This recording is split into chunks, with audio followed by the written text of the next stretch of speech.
Hello guys, आज चाहिँ मेरो हार्भेस्टिङको भिडियो। यहाँनिर चाहिँ फर्सीको मुन्टा रहेछ। अब यसलाई काट्दै हार्भेस्ट गर्नुपर्छ। अलिअलि गड्डा लाग्दो रहेछ। हाम्रो चाहिँ यो गड्डा लाग्दै आफै फर्सीको मुन्टा झर्छ।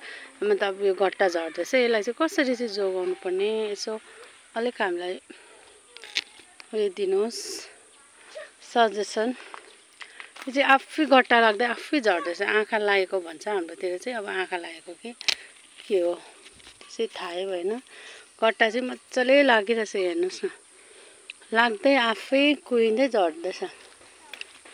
छोरी यहाँ आउनु। यहाँनिर अझै टिप्दैछु।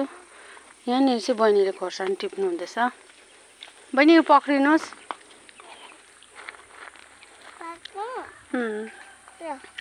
ल यहाँनिर अझै टिप्नुपर्छ। यो चाहिँ एक एकवटा डालामा यसरी गट्टा लागिरहेछ, तर गट्टा चाहिँ सबै आफै झर्दैछ। के भएर चाहिँ त्यो चाहिँ अब चालै पाएको छैन। हेर्नुहोस् न, एउटामा त कतिवटा दुधवटा त्यसरी लागेछ, तर पनि यहाँनिर गट्टा चाहिँ यति बिग्न लागेछ, तर सबै झर्दैछ। के भएको आँखा लागेको कि। यहाँनिर चाहिँ टमाटर छ। पानी नपरेर चाहिँ यस्तो बिजोग भइरहेछ यतातिर।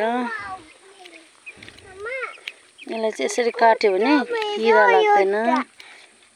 हजुर बहिनी त्यो टिप्नु हुँदैन। नो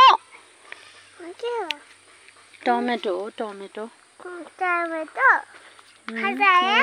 रोपिरहेको छु टमाटर, तर सबै हौसेर केही छैन।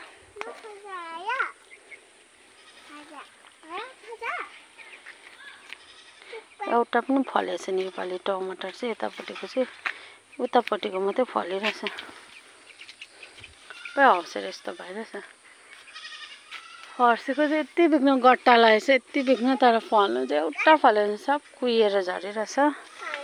के गर्नुपर्ने हो कुनि।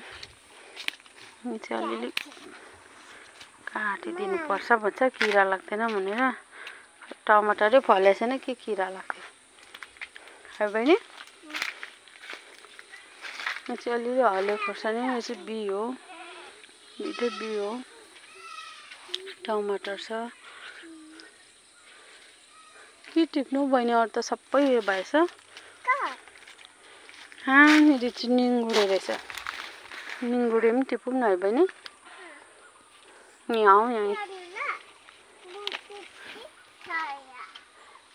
निङ्गुडे रहेछ हौ।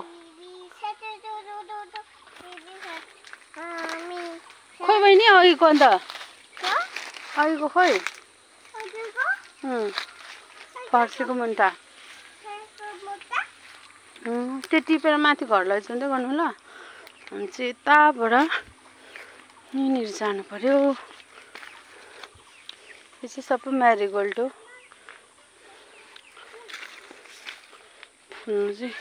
हुन त यहाँ पनि यो डाल्डा साग छ, यो तर हामी चाहिँ खाँदैन। कसरी खान्छ कुनि त्यो चाहिँ थाहा भएन, त्यही भएर। यहाँनिर चाहिँ गुरबैमानी पनि छ, तर हामी चाहिँ खाँदैन यो। हाम्रोमा चाहिँ पुरा हुन्छ यो गुरबैमानी चाहिँ।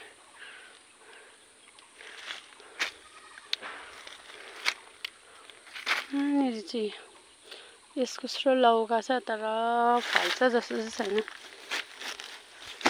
पनि रहेछ निङ्गुडे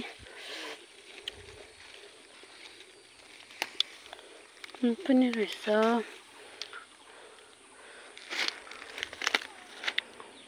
यहाँको टिपेर लैजाउँ भने यहाँ पनि गट्टा लागेको रहेछ। गट्टा चाहिँ तपाईँको यति बिग्न छ कि, तर फल्नु चाहिँ एउटै, फल्ने बेलामा आफै झर्दैछ।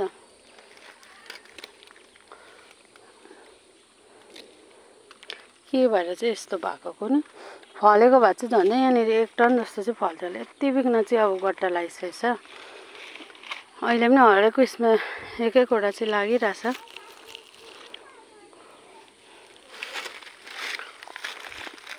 अब यताबाट जानुपर्छ।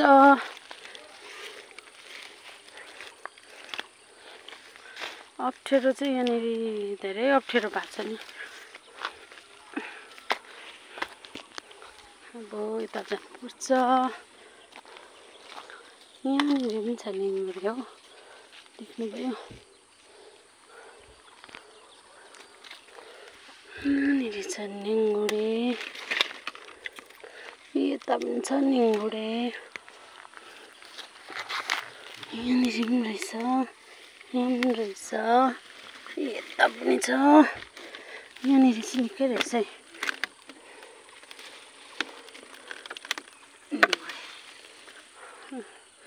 यति चाहिँ भयो, अझै यहाँ छ निङ्गुरे। निङ्गुरे, चटेलाको मुन्टा पनि रहेछ। चटेलाको मुन्टा चाहिँ अब सिजरले काट्नु पर्यो।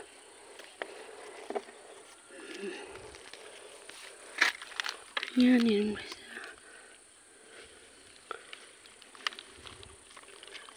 यहाँ पनि रहेछ निङ्गुरो चाहिँ। त माथि पनि रहेछ निङ्गुरे त अलिक रहेछ।